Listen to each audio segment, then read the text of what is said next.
Fear. Angst. Medo. Burr. Paura. Em bom português, medo.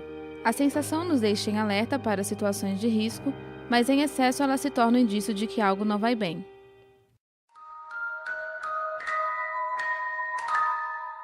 Quando o medo vira um problema de saúde, quais os efeitos, como enfrentá-lo e o que fazer?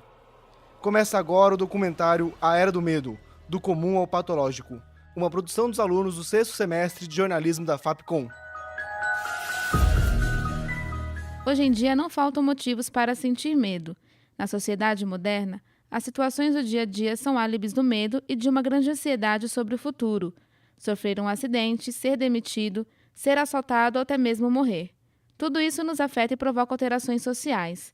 De acordo com uma pesquisa do Instituto Datafolha divulgada em fevereiro agora, 57% da população brasileira tem muito medo de contrair o Zika vírus.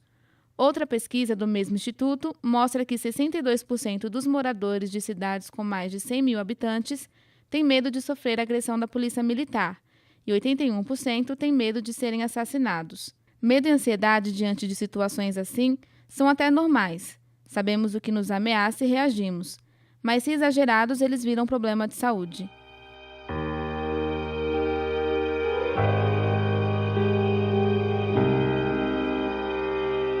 A Organização Mundial da Saúde estima que os transtornos mentais atinjam 700 milhões de pessoas, ou seja, 10% de toda a população mundial. Mas o medo e a ansiedade são a mesma coisa? Não, o medo geralmente se refere a um objeto ou uma situação muito definida. Já a ansiedade é uma sensação desagradável de tensão e apreensão em relação ao perigo futuro, que pode ou não acontecer, como se fosse um mecanismo cerebral de alarme, proteção e fuga. Esse mal atinge 33% da população mundial e tem números assustadores em São Paulo. O volume de pessoas ansiosas na cidade equivale a toda a população da Dinamarca, cerca de 6 milhões de pessoas. A psicóloga Wanda Benedito, de 63 anos, explica como o medo cresce nas pessoas. O medo nasce assim, de uma forma sutil e gradual, mas geralmente ele vai de uma forma mais simples, como receio, temor, até chegar no medo e no pânico, que é mais intenso ainda, um medo mais intenso. Wanda diz ainda que o medo não é genético, mas pode ser transmitido a outras pessoas. Por exemplo, uma mãe que tem medo de borboleta pode influenciar os filhos a ter ou desenvolver o mesmo medo. Segundo uma pesquisa da Organização de Cooperação e de Desenvolvimento Econômico, entre 20% e 30% de todos os jovens experimentam pelo menos um transtorno até os 20 anos. Mas quais são os primeiros sinais de um distúrbio mental como este? Na infância, eles podem se manifestar de forma física. Com o exagero do medo e da ansiedade, a criança não consegue desenvolver mentalmente aquilo que sente e começa a ter dores de barriga e de cabeça, entre outras reações sem causa definida. Uma militar de 42 anos, que pediu para não ser identificada, conta que o hábito de roer as unhas foi o que a ajudou a descobrir seu transtorno de ansiedade. Eu me considero ansiosa desde criança, tanto é que eu roía muito as unhas. E hoje eu consigo entender que era por ansiedade. E eu acho que a ansiedade foi aumentando ao longo dos anos devido ao excesso de carga emocional que eu tive que enfrentar. O pediatra Pedro Romano, de 32 anos, diz que casos como o dela são comuns também nas crianças. É da natureza delas serem muito ansiosas.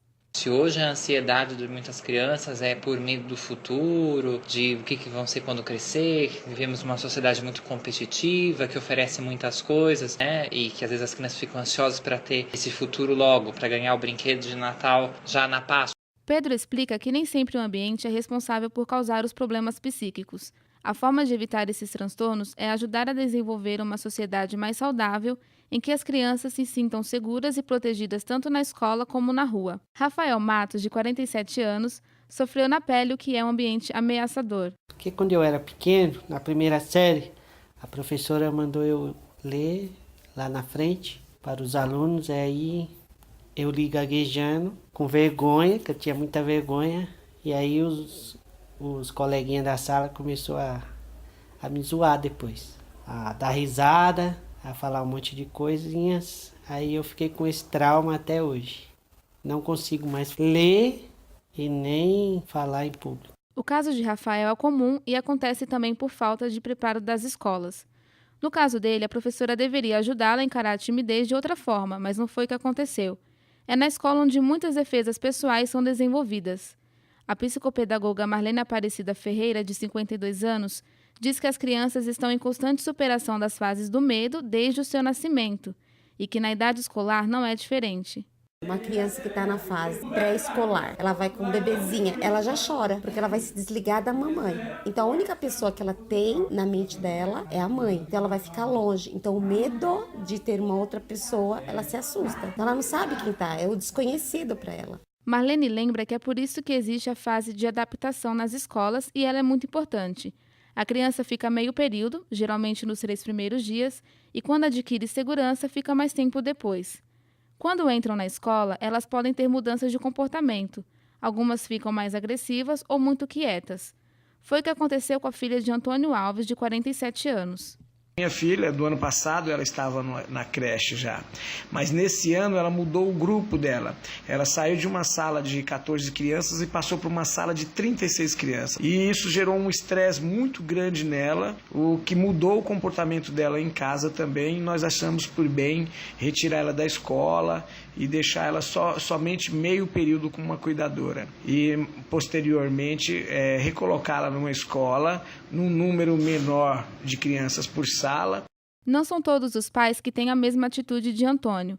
Muitos não tiram os filhos da escola por falta de condições de colocar em outra ou não percebem que isso põe em risco o desenvolvimento da criança. Você está ouvindo o documentário A Era do Medo, do comum ao patológico. No próximo bloco, quais os efeitos dos distúrbios mentais?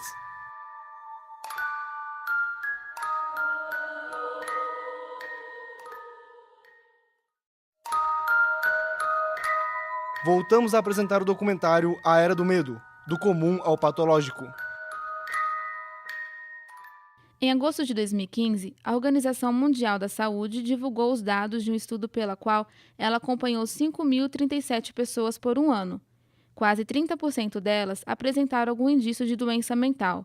Segundo a OMS, São Paulo tem os quadros mais graves no mundo de ansiedade e de mudanças de comportamento, com números que precisam ser observados para diminuir a ocorrência destes problemas. O psicólogo Gustavo Cobra, de 41 anos, explica que o medo está ligado à amígdala e pode ser deflagrado por traumas ou imagens. O medo, ele tem uma característica de ser útil para a gente, para a nossa proteção. Os transtornos de medo são ligados a emoções e imagens que estão gravadas no nosso sistema límbico. E muitas vezes isso demora bastante tempo para ser reprogramado, para que a gente consiga criar novos caminhos cerebrais e criar novas sinapses. Então, caminhos entre os neurônios e novas reações, novos comportamentos. Gustavo ressalta que a amígdala está no sistema límbico, o responsável por controlar as emoções e serve para nos defender dos perigos. Ele funciona e reage a situações de acordo com o momento. Mas nas pessoas que têm algum tipo de distúrbio psicológico, a captação do medo e a reação são fora do comum. E esse desequilíbrio pode trazer transtorno de ansiedade. O trauma que eu passei foi o abuso sexual com 6 anos. Os pensamentos que passavam eram muitos, né? Síndrome do pânico. Formigamentos pelo corpo e começaram também taquicardias, pontadas na cabeça, no coração, sensação de morte, medo de dormir e não acordar mais. Efobia. E eu tenho fobia do escuro desde quando era pequena. Desde quando eu era bebê, eu nunca consegui ficar no escuro. Eu uso uma luzinha que me ajuda a dormir. Sem essa luzinha eu não consigo dormir. Nos 3 casos, ocorrem crises inesperadas de medo e de que algo ruim aconteça, mesmo quando não há motivo ou sinais de perigo iminente. Nos transtornos de ansiedade, as crises são mais comuns em pessoas que passam por situações como estresse no trabalho, excesso de responsabilidade ou novos desafios, e não conseguem ter segurança em resolvê-los. Os primeiros sintomas são suores, tremores, tonturas, taquicardias, dificuldade para dormir e sensação de cansaço.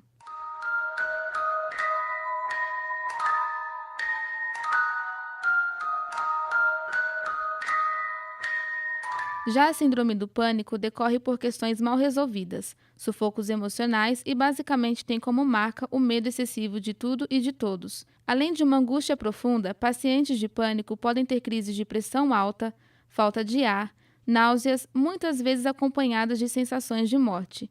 Já a fobia é marcada por neuroses e das 3 é a menos agressiva, porque geralmente são medos específicos e pontuais que se instalam por uma tendência psíquica.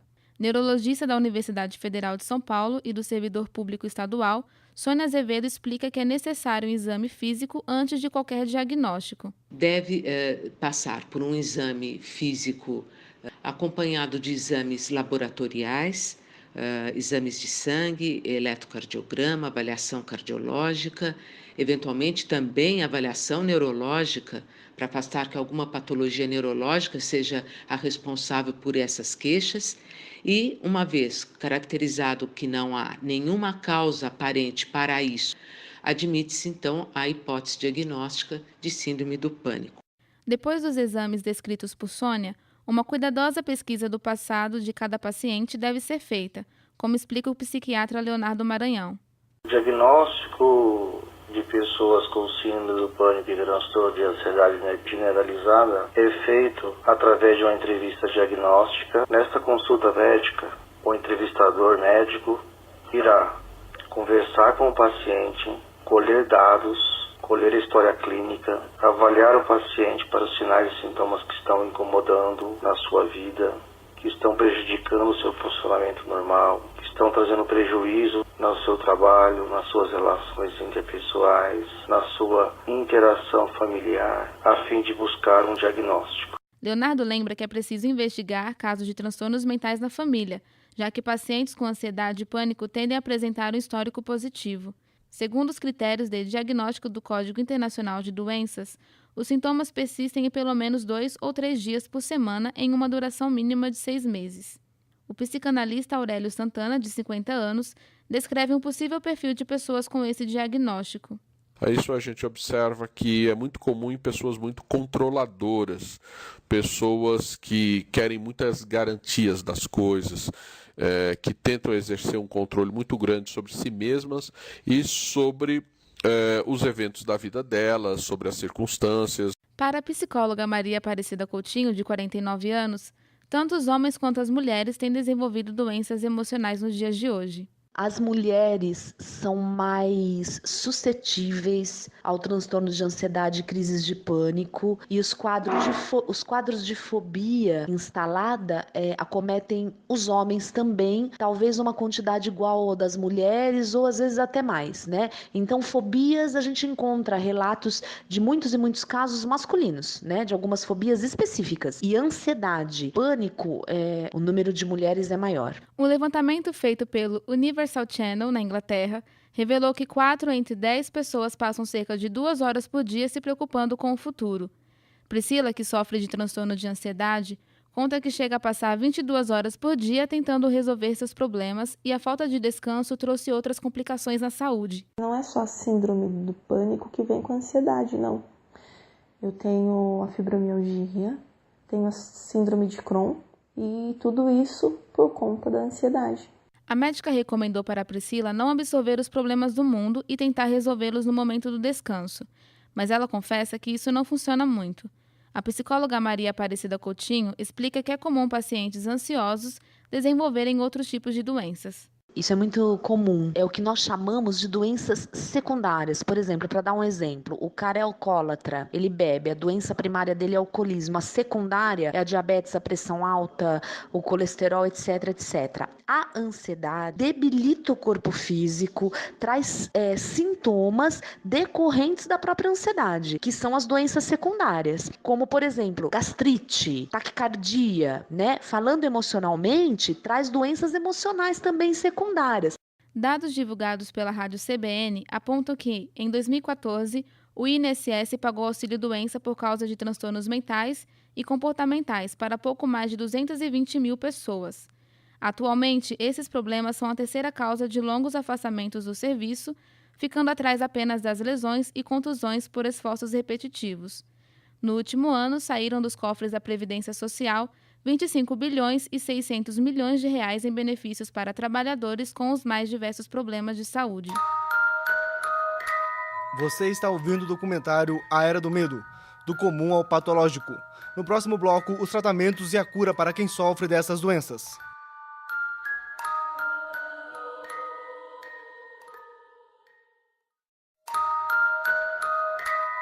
voltamos a apresentar o documentário A Era do Medo, do comum ao patológico. O primeiro passo para a recuperação dos transtornos de ansiedade, síndromes do pânico e fobias é reconhecer que existe um problema. Algumas pessoas não estão preparadas para enfrentar seus medos e por isso não deixam de procurar uma ajuda médica.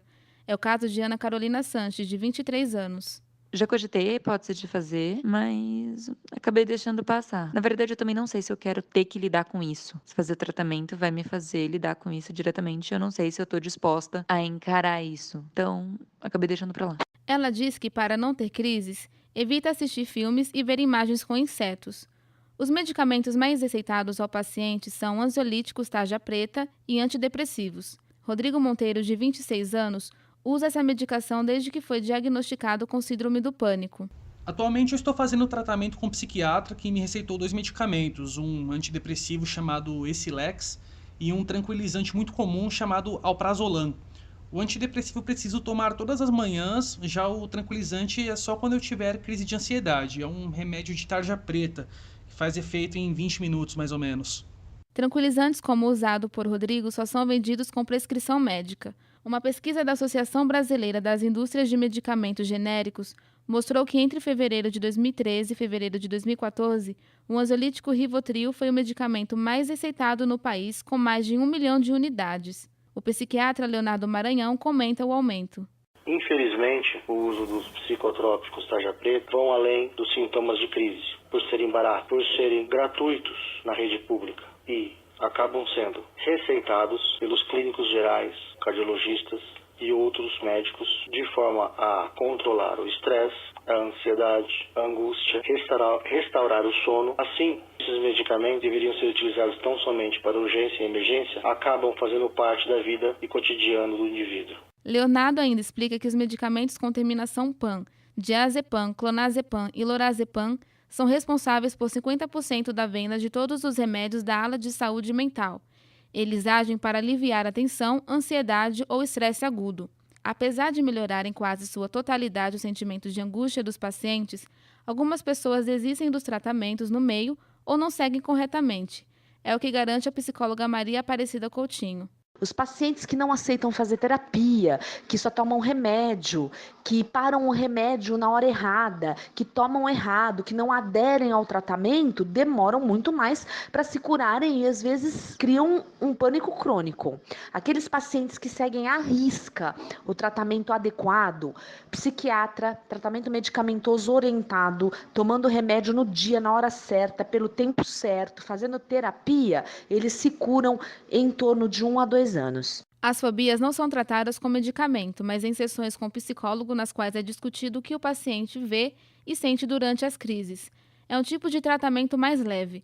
Além da medicação, existem métodos alternativos, menos convencionais, mas igualmente eficazes. O médico-terapeuta Gustavo Cobra é um dos que trabalham assim.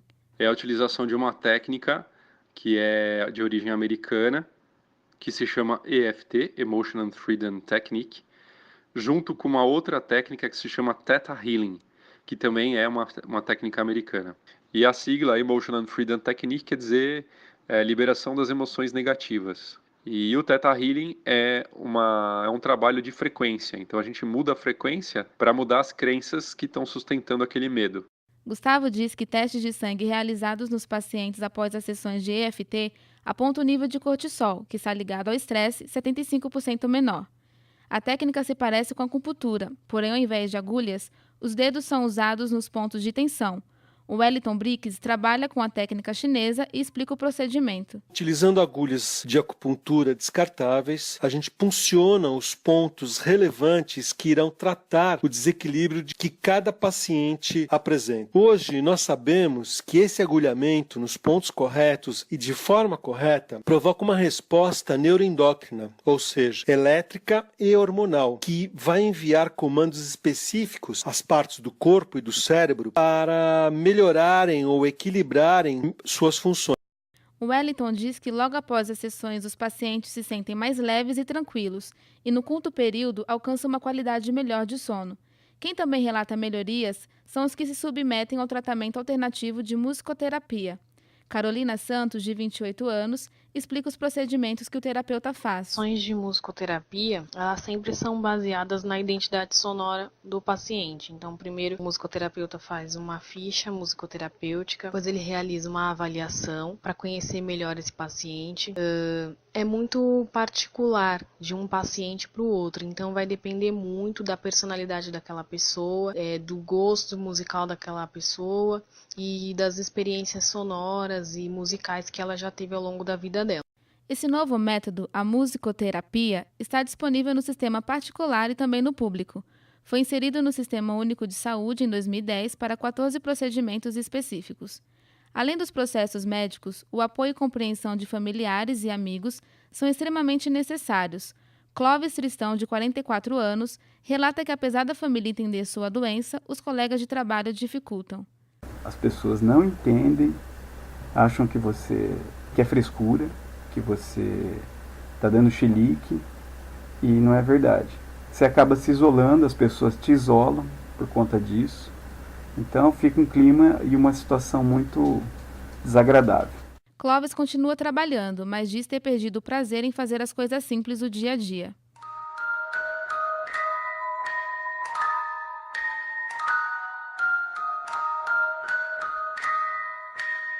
Os tratamentos não garantem cura definitiva para o paciente, mas trazem conforto. É necessário que psiquiatras, psicólogos, família, amigos e pacientes trabalhem juntos.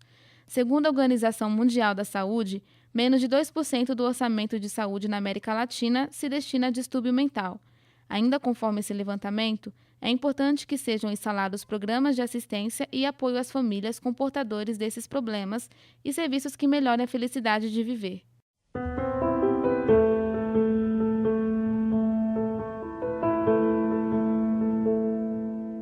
A síndrome do pânico não é frescura, bobagem ou loucura. Nunca diga a uma pessoa que apresenta sintomas de pânico que ela não tem nada demais ou que é fraqueza dela. A síndrome do pânico é um problema real que deve ser levado a sério. É importante saber que a pessoa já sofre bastante com os sintomas da doença. Fazê-la se sentir fraca ou perturbada mentalmente é muito cruel e é absolutamente desnecessário. A pessoa não é fraca nem covarde, apenas está doente e precisa de ajuda.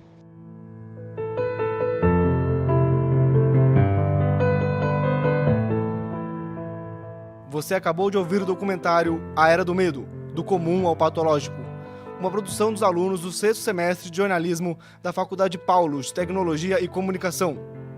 Locução: Jaqueline Oliveira e Eduardo Nunes. Produção e roteiro: Flávia Matos e Janaína Rodrigues. Sonoplastia: Danilo Nunes. Orientação: Wagner Belmonte.